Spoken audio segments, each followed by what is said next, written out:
bonsoir à tous les élèves de la classe de François du collège mixte de l'avocat. Donc aujourd'hui,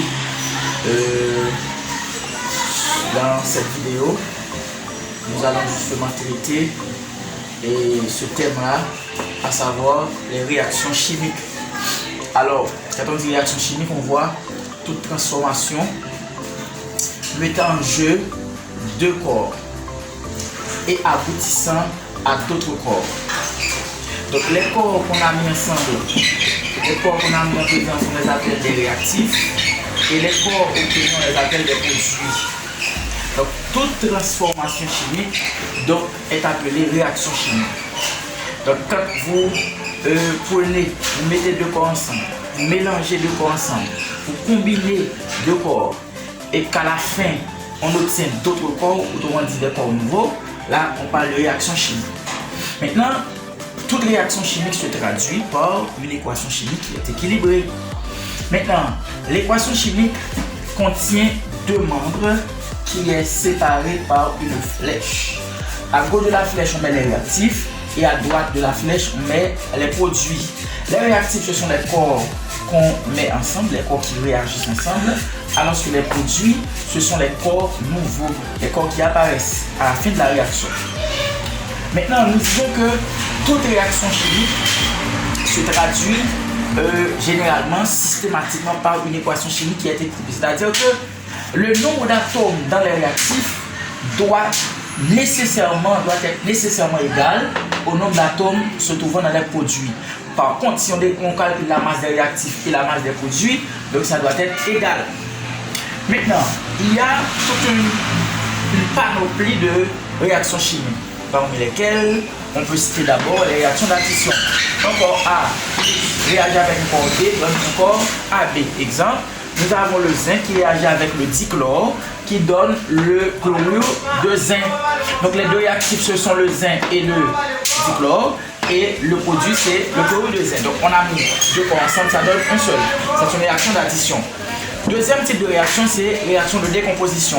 Par contre, si on avait un corps AB qui se décompose en ses constituants donnant A et B, là c'est une réaction de décomposition. Par contre, si on a H2O, donc qui se décompose pour donner de l'hydrogène et de l'oxygène gazeux, donc nous avons ici une réaction de décomposition, réaction d'analyse.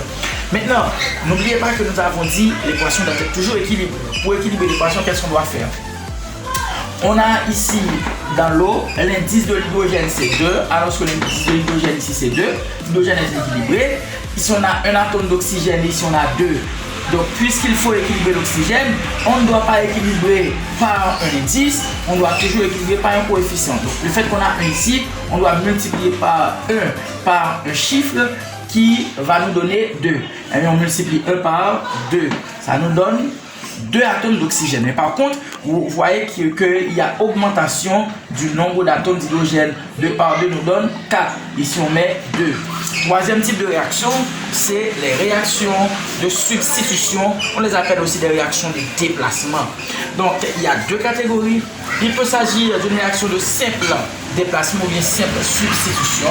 Il peut s'agir d'une réaction de double substitution. Simple substitution, on a deux corps. On a un corps composé qu'on met en réaction avec un corps simple. Donc, remarquez ici, on peut avoir A plus, B moins, et puis C plus. Donc, C réagit avec B, donnant CB, et A, donc, est libéré. Donc, on a le chlorure d'argent AgCl qui réagit avec le sodium.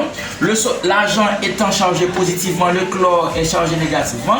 Le sodium doit être chargé positivement, se combine maintenant avec le chlore pour donner du NaCl et de l'argent. Ici, l'équation est équilibrée. Maintenant, voyons les réactions de double substitution, mais double déplacement. On a deux corps composés qu'on met ensemble. Ici, on a A plus, B moins, C plus, D moins. Et qu'est-ce qui va se passer dans ce cas? C va réagir avec B et A va réagir avec D. On a CB plus AD. Donc, on prend les deux extrêmes et les deux moyens. Aussi simple. Prenons par exemple, on a AgCl et NaOH. Ag représente A, Cl représente B, Na représente C et OH représente. On a Na plus et OH moins. AG plus CL moins. N va prendre CL, on a NaCl. AG va prendre OH, on a AG OH. Comme c'est dit dans le modèle.